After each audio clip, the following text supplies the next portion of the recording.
Following defeat to Aston Villa with the team sitting 11th in the league and over 600 million spent on new players, Chelsea's owners have sacked Graham Potter after less than 7 months in the job. What a mess. Right, yes, hello everybody, Adam Cleary, 442, and not a year ago, Graham Potter was genuinely getting talked about as one of the most exciting emerging new managers in Europe. He was linked with a host of top jobs, he got the Chelsea one, it felt like a really good fit, and now he's gone. It's over, finished, done. But why? Well, I could massively overcomplicate this by talking about, like, wars and Americans and all kinds of stuff like that, but if we just go to the pitch really quickly, I think I can probably neatly illustrate it in a few minutes for you.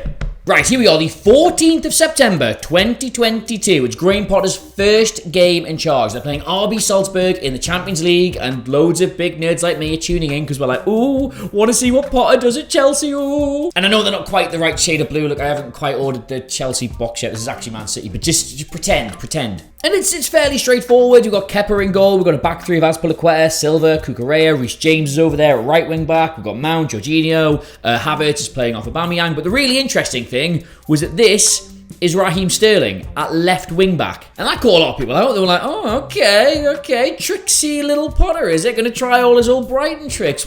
Fascinating. 1-1 draw. But now we just jump forward a couple of weeks to the 1st of October. Chelsea are away at Crystal Palace. It's a win. Conor Gallagher scored. I'm sure you remember it. And they're lining up like this. The back three has gone. It's been replaced with a back four. We've got James, Silva, Fofana and Chilwell there. And in the middle, we've got one of those box midfields you hear so much about. Kovacic and Jorginho. They're sitting as a bit of a double pivot. And then you've got Havertz and Mount, who are sort of nominally playing in the wide spaces, but Potter wants them really, really narrow because he likes overloads in that area, so they end up being a bit of a box. Sterling's come all the way from right wing back. That didn't work, and he's now playing just off Aubameyang, either floating in behind or going beyond him. It's very narrow, and the reason it's narrow is because Potter likes this overload in the middle, and he knows in Chilwell and James he's got fullbacks who can get right the way up the pitch, so it's still very attacking, it's still very dynamic, but it is completely different. Results aren't great for Chelsea at this part of the season, but they're certainly not terrible, so let's jump forward another month. Here we are, it's the 2nd of November now. Chelsea are at home to Dynamo Zagreb. It's a 2-1 win, and would you look at that, they've messed with it again. Mendy's in goal rather than Kepa. We've got an almost entirely different back four now with Azpilicueta, Chalobah, Koulibaly, and it's only Chilwell who's kept his place. Mount's dropped back a bit to join Jorginho in the middle, and they've now been joined by Zakara, and he's rejigged things up front, so Aubameyang and Sterling are a very conventional two, except they like to get into the wide areas, and Havertz is playing just behind them in sort of a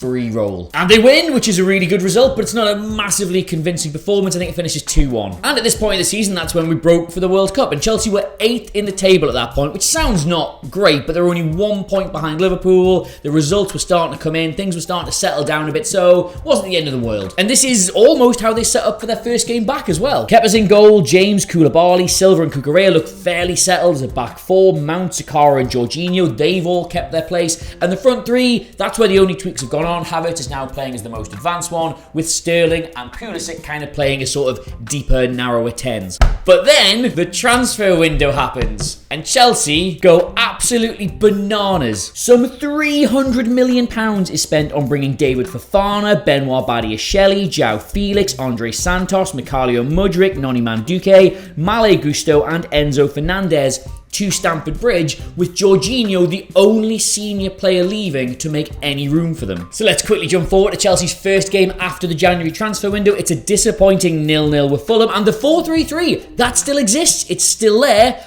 But, and it's not wildly different from the team it had been, but now here's Badiashile who needs to be factored in somehow. Enzo Fernandez and the way he plays, he's in the starting 11. Mudryk, they've just spent a gajillion pounds on him. He has to start. And this is where it all starts to unravel with Potter, because Chelsea's performances since the January transfer window, Chelsea fans themselves will tell you, have just been all over the place. Individual moments of brilliance as the quality of player just generally kind of makes something happen anyway, but no cohesion, nothing really clicking, no real general idea of what it is they're trying to do. We jump forward to the first game in February, Leeds United. Again, they win, but it's not massively convincing, and we're now at a really sort of simple 3-4-3 system. Wesley Fofana, Koulibaly and Badiashile, who've had virtually no game time as a unit, they're the back three. Enzo Fernandez is settling pretty well into the midfield, it has to be said, and we've got a front three of Sterling, Sterling, Havertz and Felix, with Ruben Loftus-Cheek sort of over in this right wing-back position, because the assumption will be that Sterling will move into central spaces and he can sort of go in there and just do a bit of playmaking. Just to give a bit of context here, because I know I said they won this match, this is their 11th game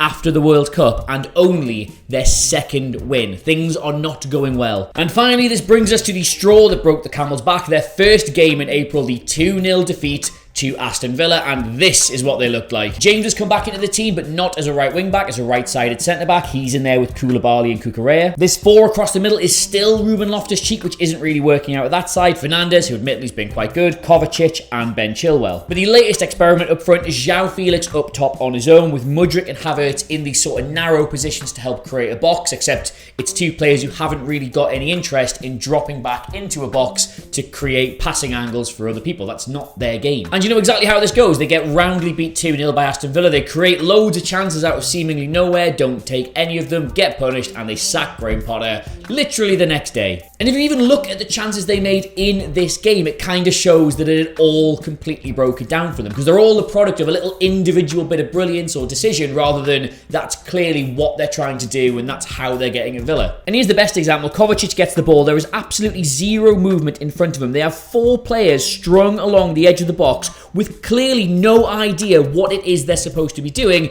He spots Chilwell out the corner of his eye, plays a great pass, and he nearly scores. Answers like that happen when nobody knows what they're supposed to do and just kind of go, you. But the crucial thing is, Graham Potter has not been sacked as Chelsea boss because he was making too many changes to the starting 11, because he couldn't settle on a team, or because he couldn't decide on a formation, because he was doing all that for two very big reasons. That's an unfortunate hand gesture, and those reasons are why it was ultimately probably just never ever going to work out. And those reasons are, one, Chelsea have an absolutely enormous squad of players. Chelsea have used 32 players in the Premier League alone this season, and out of them you probably only class really Hutchinson and Humphreys as like emerging breakthrough talents getting a couple of minutes here and there. The rest of them are all senior members of the squad. Man City, just to give you a bit of context here, have used 21, and 4 of those are probably classifiable as academy players coming through. So he's made that many changes because he's just got that many players who need to play football. Like, it's all well and good saying he should settle on a team and use the same sort of core, like 12 to 16 players. Okay, fine, but when you've got 30 senior pros in the locker room, that is nearly half of the entire squad who will not like you. And there is not a manager on the planet who could survive in a dressing room